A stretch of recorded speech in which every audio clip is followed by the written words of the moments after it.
Thank you, Mr. President. I want to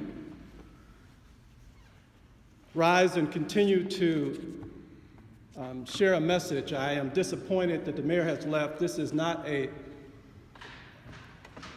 direct hit on him, but he needed to listen to, all of us needs to listen to what happened on Tuesday.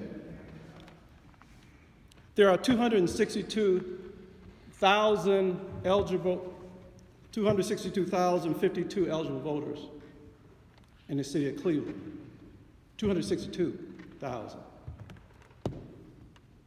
77% of them decided not to participate directly in the election. I think the 18 elected officials in City Hall, despite the fact that most of the folks got reelected, let me just raise this issue again. 13% showed up in the primary election, 23% in a general election. 50 years ago, when Carl Stokes was elected, it was 80% of the people who came out and voted in that historic election. Now, the people have spoken because there's not a requirement to vote, there is a right to vote.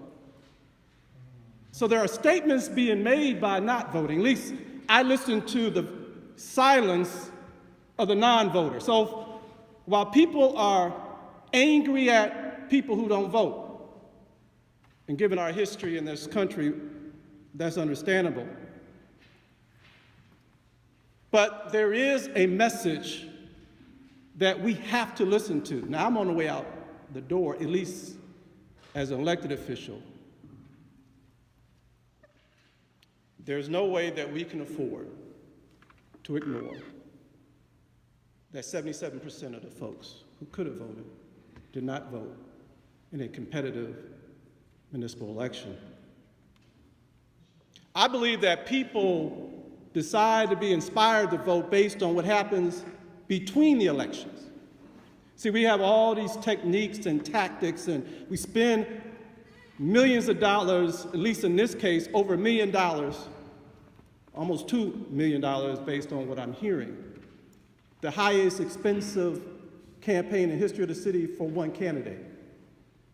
Despite all of that, see, it's not the tactics during the election that count.